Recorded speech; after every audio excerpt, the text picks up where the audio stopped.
Hello friends. आज हम article part second citizenship act है, सिटीजनशिप मिलती है हमें इसके थ्रू। इसमें आर्टिकल 5 to 11 है।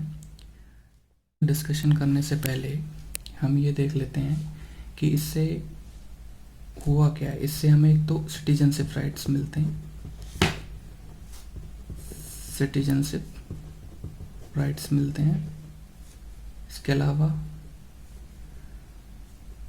Stage of citizenship will be decided by parliament. मतलब कि सिटीजनशिप पे क्राइटेरिया क्या रहेंगे वो कौन डिसाइड करेगा? पार्लियामेंट डिसाइड करेगा।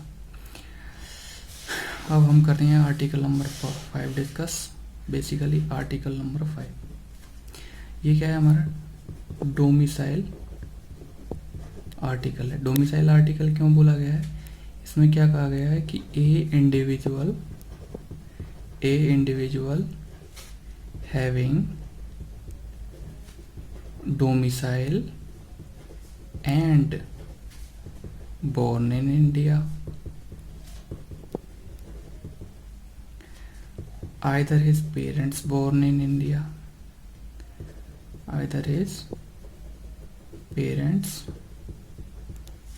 in India, मतलब या तो वो खुद पैदा हुआ हो या उसके पेरेंट्स इंडिया हो, या फिर वो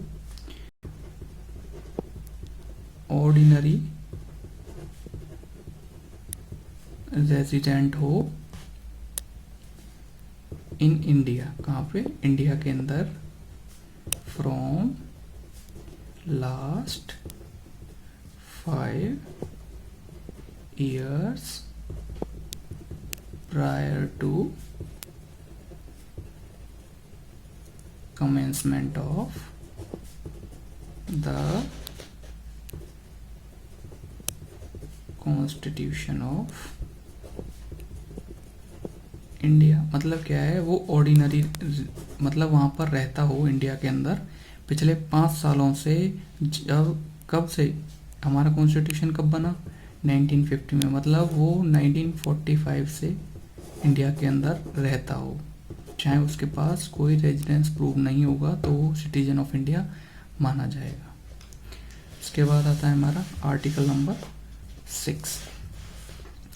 आर्टिकल नंबर 6 क्या कहता है कि ही वॉज बोर्न, या तो वो पैदा हुआ हो या पेरेंट्स वर बोर्न, या grandparents were born, and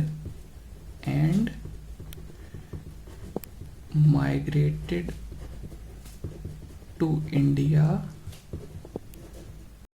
before 1948। मतलब उसके वो खुद पैदा हुआ हो इंडिया के अंदर, या उसके पिताजी या ग्रांड पिताजी मतलब दादा दादी, और वो खुद माइग्रेट कर गया इंडिया के अंदर। मतलब ये इंडिया है, यहाँ आ गया कहीं बाहर से, लेकिन उसके ये इनमें से कोई भी एक रिलेशन सेटिस्फाइड कर गया और वो इंडिया के अंदर आ गया 1948 से पहले, तो वो रेजिडेंस माना जाएगा। अगर मान लो इसके बाद आए, क्योंकि उसके माँ बाप या दादा दादी पैदा तो हुए थे यहाँ पे, अगर वो इसके बाद आए तब इन दैट केस तो क्या होगा? माइग्रेटेड आफ्टर 1948 के बाद आया तो उसमें 2 पॉइंट होंगे। क्या होगा? मेक एन एप्लीकेशन, उसको एक एप्लीकेशन करना पड़ेगा to the authority decided by law. मतलब उसको क्या है, वो बाद में आया इस डेट के, तो उसको बाद में माइग्रेट करके आया है, तो उसको क्या है, एक एप्लीकेशन करनी पड़ेगी जो भी लॉ अथॉरिटी डिसाइडेड होगी उसके लिए।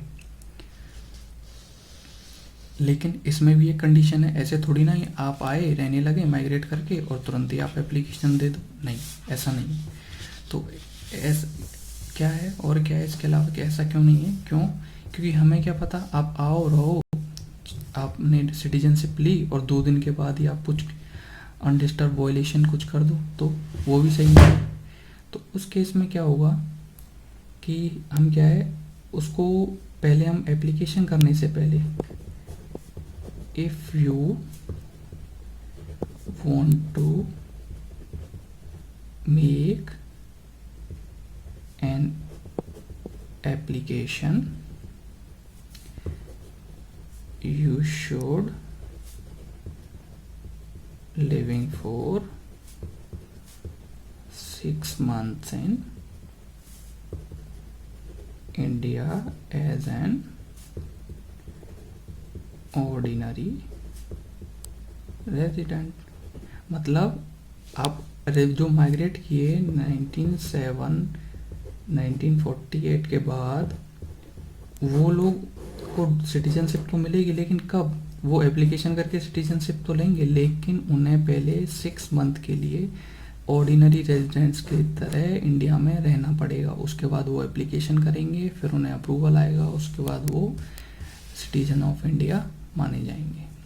ठीक है, इसके बाद नेक्स्ट आर्टिकल हमारा आर्टिकल नंबर 7। आर्टिकल नंबर 7 क्या कहता है कि माइग्रेटेड टू पाकिस्तान आफ्टर 1/3/1947, मतलब 1 जून 1947 के बाद आप माइग्रेट कर गए पाकिस्तान के अंदर, बट returned under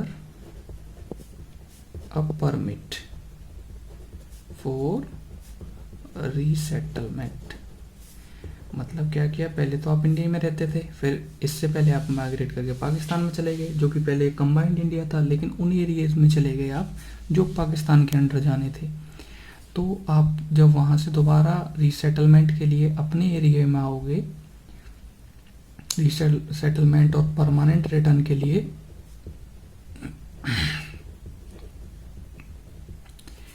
तो जो ये पीपल होंगे ना, वो पीपल जो है ट्रीटेड एज